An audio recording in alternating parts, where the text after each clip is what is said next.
On the purported happiest day of my life, here I am, writing this.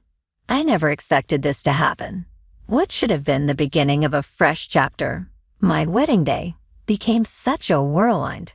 It was supposed to be my ideal day, the day I would put my past relationship in the past and go on with my life. Just when I was about to turn the page on a chapter and begin a new one, my past made an incredibly spectacular appearance, standing at my front door, requesting explanations. So I ran into my ex-husband, Tom, a 30-year-old male. Back when we first met 8 years ago, he was hilarious, charming, and the epitome of a gentleman. We began dating after an instant attraction. Everything was perfect during the first 12 months. He introduced me to his family, took me on romantic dates, and showered me with attention. Upon meeting him, his 55-year-old mother, Karen, was immediately overly possessive, embracing me frequently and referring to me as her future daughter-in-law. The warning signs should have been obvious to me in retrospect. Our marriage followed shortly thereafter. To tell you the truth, everything all transpired at a breakneck pace. As our relationship progressed, I became increasingly aware of Tom's utter reliance on his mother, Karen.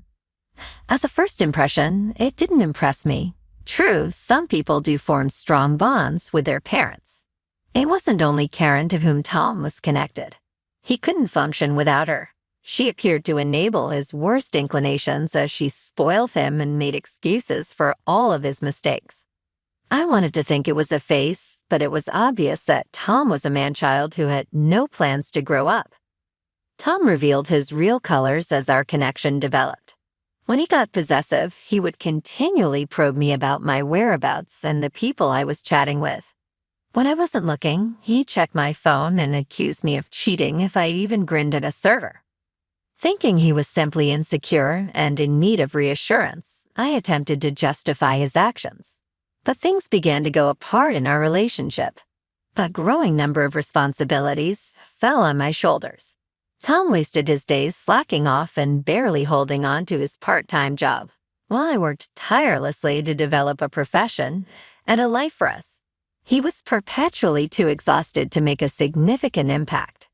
I tried to confront him about his laziness, but he always responded defensively and with a joke. But that was far from the end. From that point on, Tom cut me off from all of my loved ones. If I wanted to see my parents or hang out with my friends, he would have a tantrum. He insisted that, as a couple, I should put him ahead of everyone else. I noticed that I was gradually drifting apart from the individuals that mattered to me. The persistent emotional manipulation was chilling. If you truly loved me, you would comprehend. Or, "You're being selfish," were some of the guilt trip phrases he used whenever I dared to argue with him or assert my independence. My emotions are important to you, aren't they? I felt like I had to be on guard in my own home because he would give me the quiet treatment for days. Naturally, Karen would always stand up for her defenseless infant. Whenever I was being too harsh on Tom, she would reassure me that he was only going through a difficult moment and that I should give him some space. As if his behavior were somehow excused, she would make excuses for him by claiming he was sensitive and creative. At every stage, she enabled his behavior. With the words, "That's just how men are, dear," she would brush off my worries whenever I attempted to confide in her regarding Tom's behavior.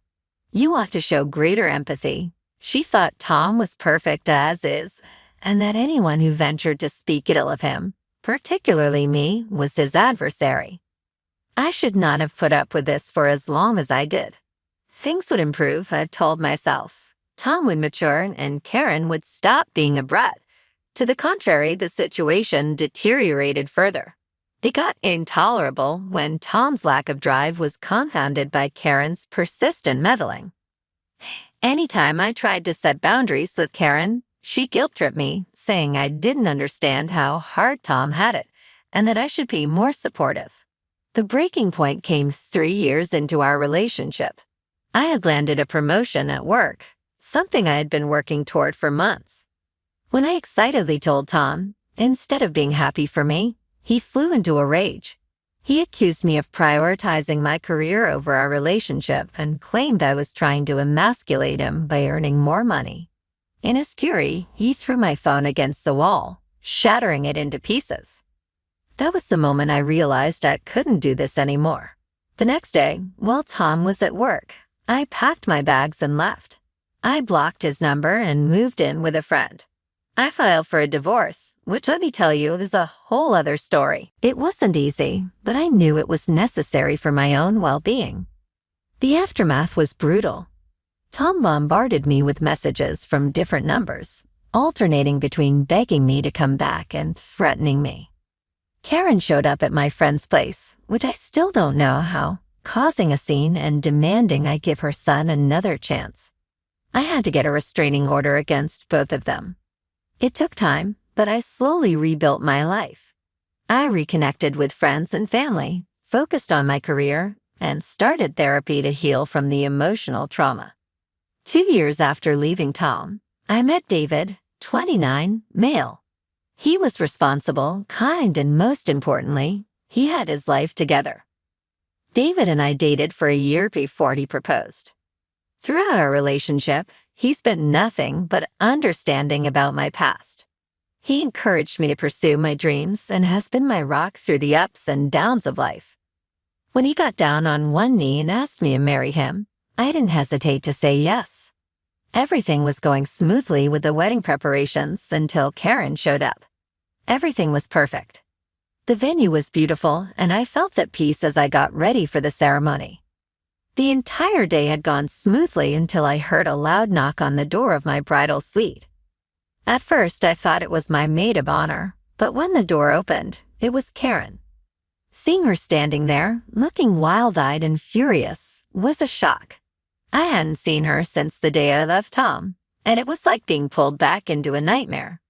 I thought I had escaped.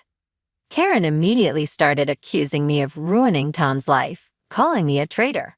She claimed that I had left him broken and that I had no right to be happy while he was suffering.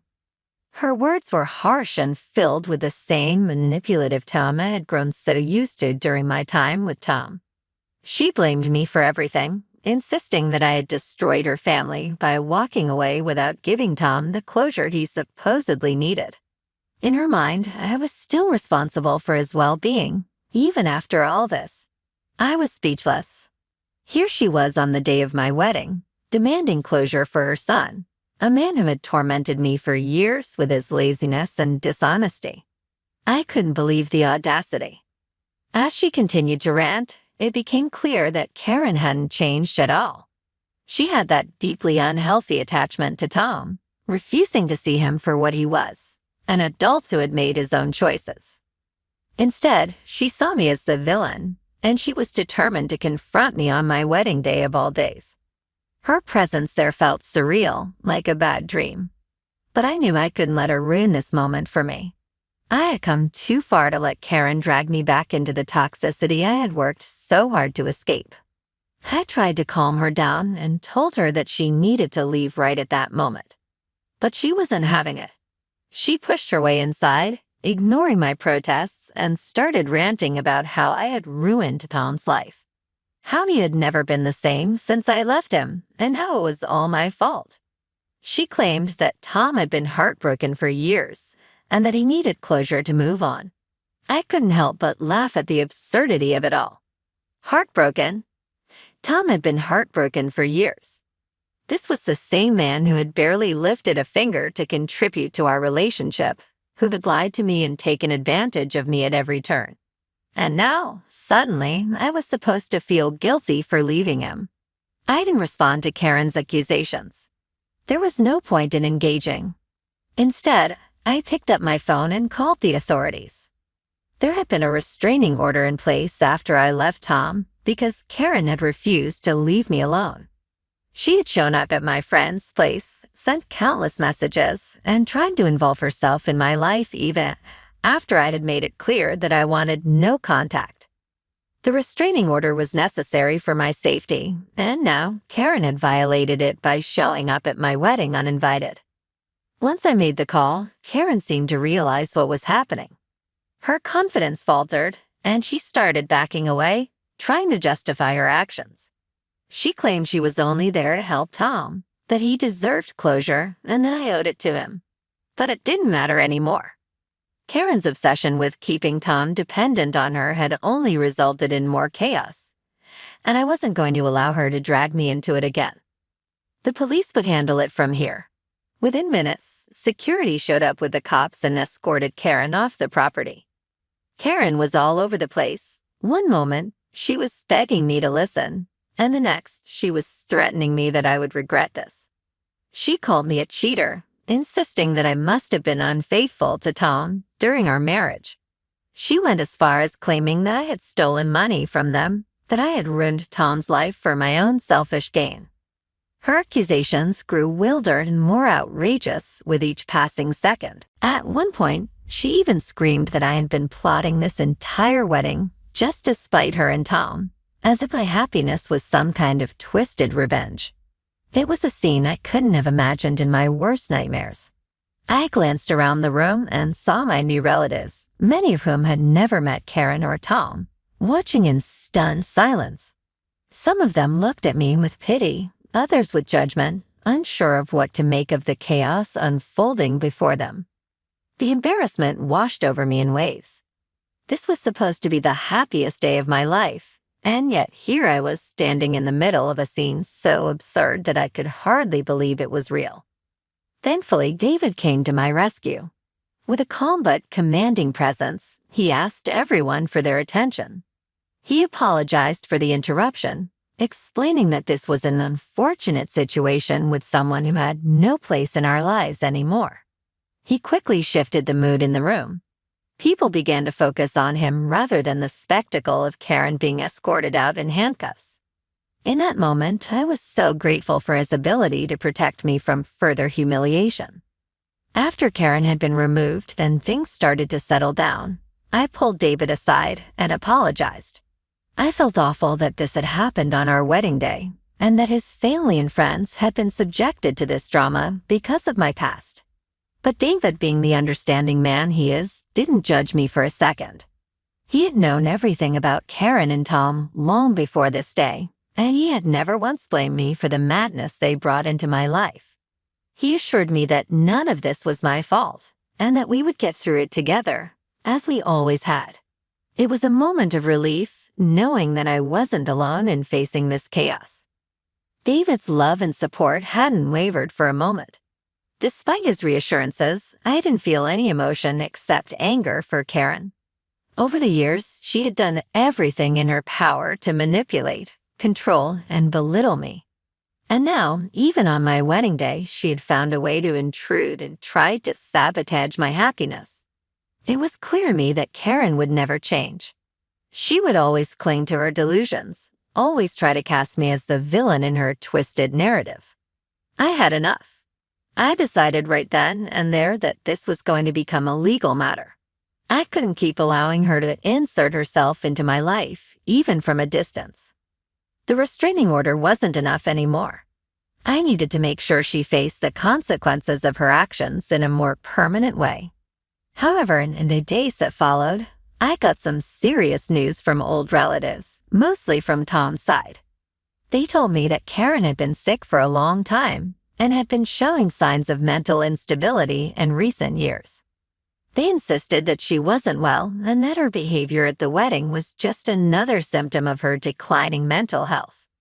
They begged me to reconsider pressing charges, saying that Karen didn't know what she was doing and that she wasn't the same person she used to be. This left me feeling confused. While Tom and I were married, Karen had seemed perfectly fine. She had been controlling and manipulative, but I never saw any signs of true mental illness. Her actions had always seemed calculated, not the result of some underlying health issue. And this wasn't the first time she had acted out like this. When I separated from Tom, she had gone haywire in much the same way, trying to force her way back into my life, making wild accusations and refusing to respect my boundaries. It made me wonder whether these claims of her mental illness were just another way for people to excuse her behavior. Now, I didn't know what to believe. On one hand, if Karen is truly unwell, it feels wrong to push forward with legal action against her. But on the other hand, her behavior has been so destructive, and I don't want to risk her continuing to interfere in my life. There's also the part of me that wonders whether these stories about her mental state are just another manipulation. An attempt by her, or those close to her, to avoid responsibility. I've been through so much with Karen and Tom. I'm tired of being the one who has to clean up the mess they leave behind. I really want to take action against her, but I know that I won't get the best reaction from some of my friends and family. They think I could have handled the situation better instead of calling the cops on my ex-mother-in-law. So, Reddit, I turn to you for advice. Am I the one at fault for calling the police on my ex-mother-in-law on my wedding day and considering pressing charges against her despite claims of her mental instability? ATA for refusing to give Karen and Tom the closure they so desperately wanted. Should I have handled things differently, or was I right to protect my peace and happiness from people who only ever brought me down? Wow, I didn't expect my original post to gain so much attention. Thank you all for your overwhelming support, advice, and validation. It's been truly heartwarming to read through your comments. With David, your words have reinforced that I made the right decisions, both on my wedding day and with how I've chosen to handle the situation. David especially has been grateful for all the encouragement. We've had long conversations about everything that's happened, and your perspectives have helped keep us grounded during such a chaotic time. To give you all some clarity on a few things that kept popping up in the comments. Yes, we are looking into reinstating the restraining order against both Tom and Karen after the stunt Karen pulled at the wedding. Our lawyer has been working diligently to extend the order.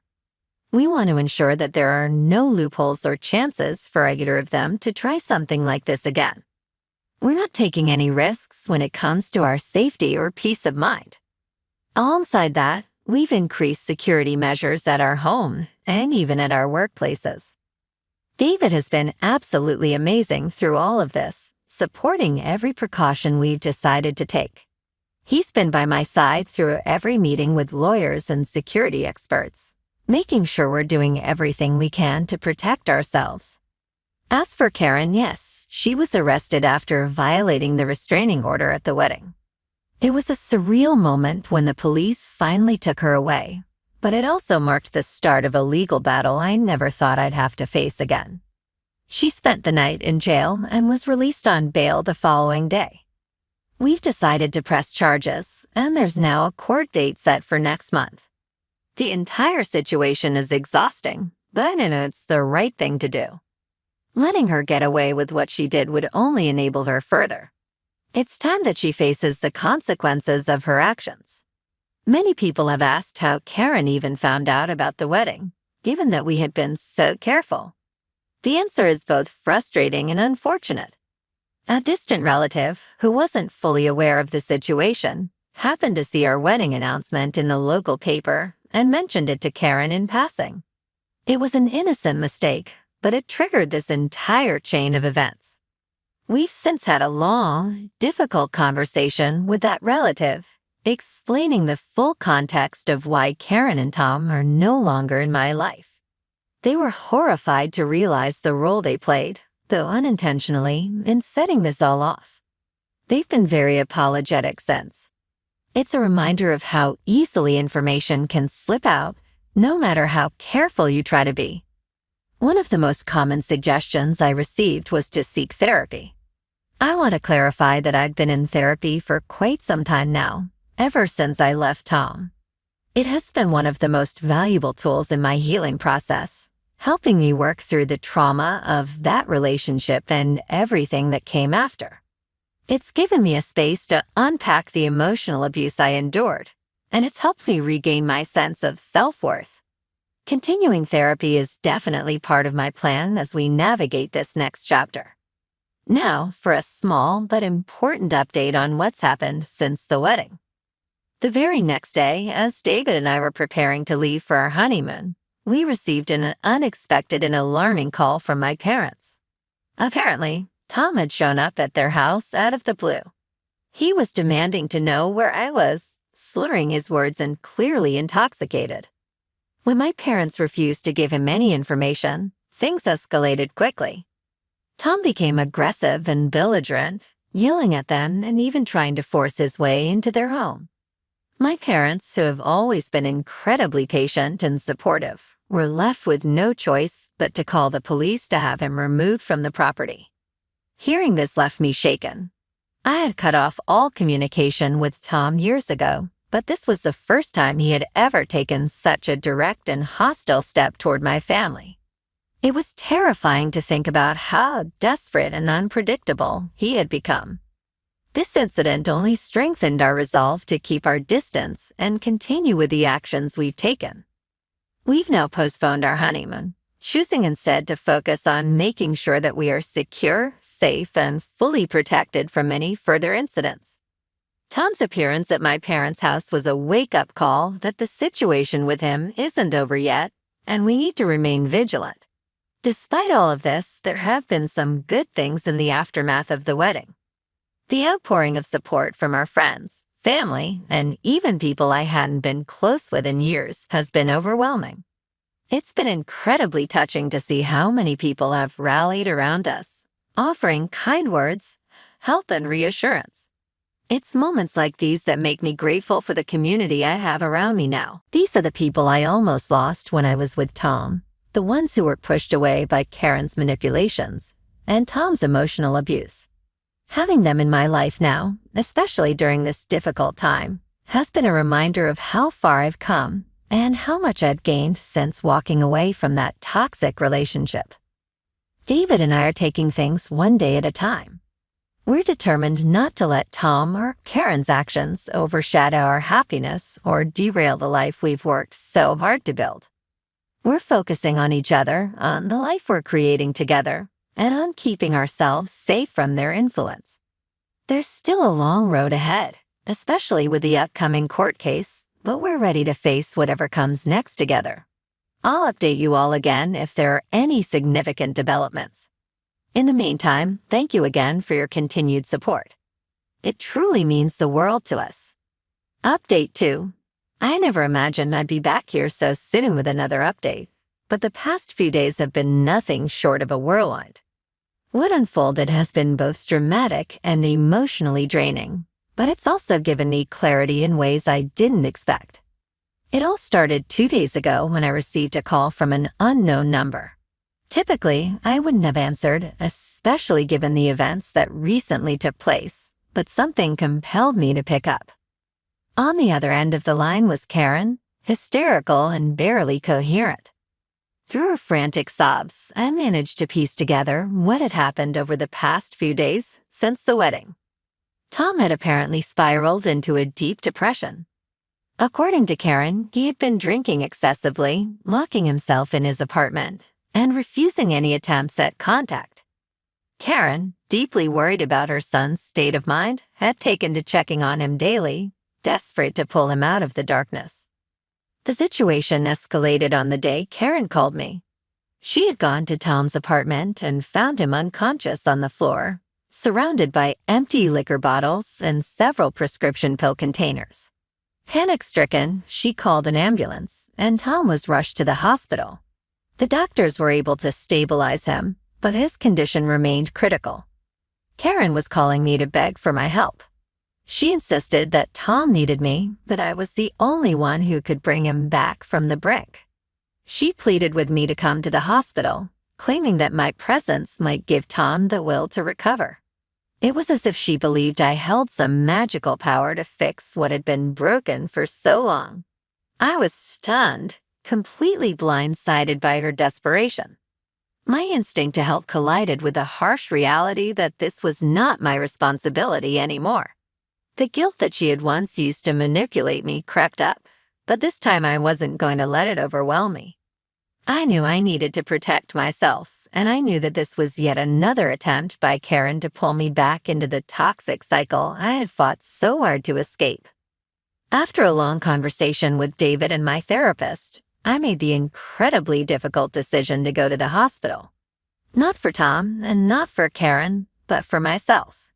I realized if I didn't go, I would never have true closure.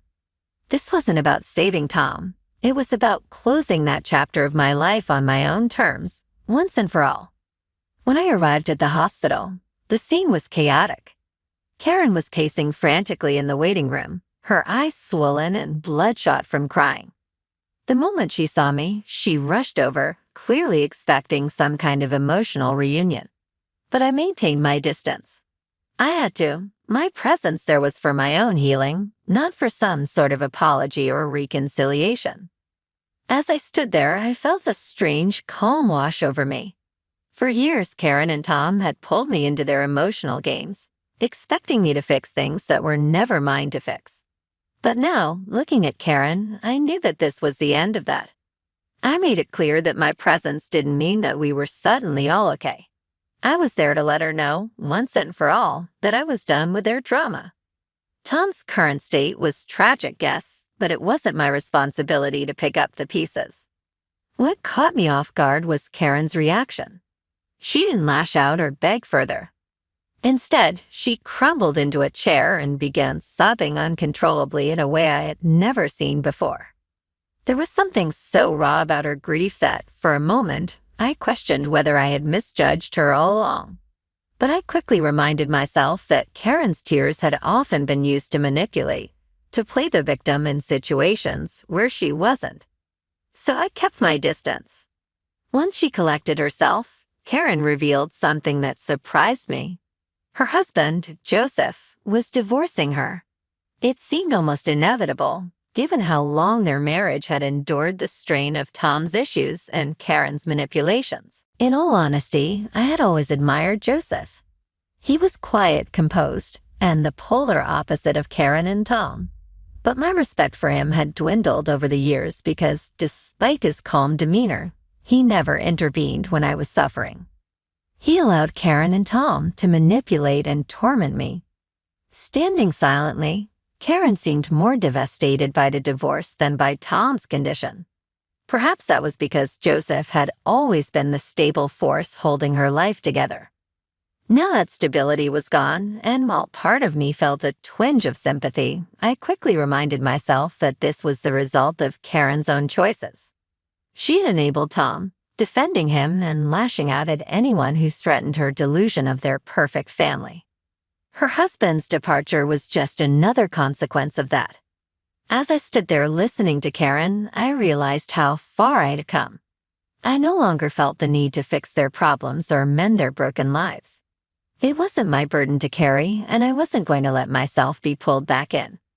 For years, they had manipulated me, and for years, I had let them. But now, I was stronger and I was free. Leaving the hospital, I felt lighter than I had in years. This was the closure I had needed, not for them, but for myself. I had faced my past, and in doing so, I had taken the final step toward letting go of everything that had held me back. Tom and Karen could no longer control or manipulate me. Their problems were no longer mine. This experience has also reinforced my decision to maintain firm boundaries moving forward. While I hope Tom recovers and that both he and Karen get the help they so clearly need, I know now that my healing doesn't depend on their actions. I am moving forward, focused on my own happiness and the beautiful life I have with David. Thank you all for your continued support throughout this journey. Your words have been a constant source of strength. Update 3. Hello again, Reddit. This will likely be my final update on this situation, as things seem to be settling into a new normal, and I'm ready to put all of this behind me for good. For those who are curious about Tom's condition, he's been released from the hospital and is currently in a rehabilitation facility. I haven't had any direct contact with him, something I've been very intentional about maintaining. But Karen reached out to me via a brief and surprisingly respectful email to update me. She also mentioned that both she and Tom have begun therapy, individually and as a family. While I do think it's positive that they are seeking help, it doesn't change my decision to stay distant from both of them. It feels like a step in the right direction for them, but for me, it's essential that I focus on my own life and my own healing. The legal proceedings regarding Karen's violation of the restraining order at our wedding have finally come to an end. Despite everything that happened, the judge took into account Karen's apparent efforts to change. She received a stern warning, was mandated to do community service, and was ordered to continue with therapy. The restraining order remains in place, but Karen seems to be respecting it for now. There's been no further incident since the wedding, and for that, I'm grateful. An unexpected development came when I received an email from Joseph, Karen's soon-to-be ex-husband. It was short and simple. He expressed his regret for not speaking up during my marriage to Tom, for standing by silently as I was manipulated and mistreated by his family. It was clear that the years of enabling both Tom and Karen had taken their toll on him. Joseph admitted that he had become little more than an emotional crutch and financial safety net, always picking up the pieces after his son and wife's reckless behavior. He mentioned that by the time he realized the damage it had done, it was too late for him to reverse it. It was an empty apology, but still, reading his words gave me some closure. Knowing that he had finally seen the dysfunction for what it was felt like a small but important step forward. His email signaled to me that, like me, Joseph was ready to move on. Much more happily, David and I took our honeymoon at long last. It was much needed to spend a tranquil week at a seaside resort after everything that had happened. It was precisely what we needed to get away from it all, with no traces of the drama and no residual anxiety. David and I had numerous in-depth discussions and made some thrilling decisions for our future while we were abroad. We're relocating to a different city. Both David and I have been fortunate to find excellent job opportunities that are in line with our professional aspirations. There has never been a better chance to start over, in my opinion. It is freeing to think about escaping the city where this drama took place. We are both excited to put the past in the past and create a future that is uniquely ours. My deepest gratitude goes out to everyone who has kept up with my story and provided encouragement. Throughout this ordeal, your guidance, compassion, and understanding have been priceless. It got me through some tough times to know that random people were concerned enough to share their knowledge and words of encouragement. An indescribable sense of relief washes over me as I realize I can finally close this chapter. Now I know I deserve nothing less than the best, so here's to starting again with a future full of love, respect, and joy.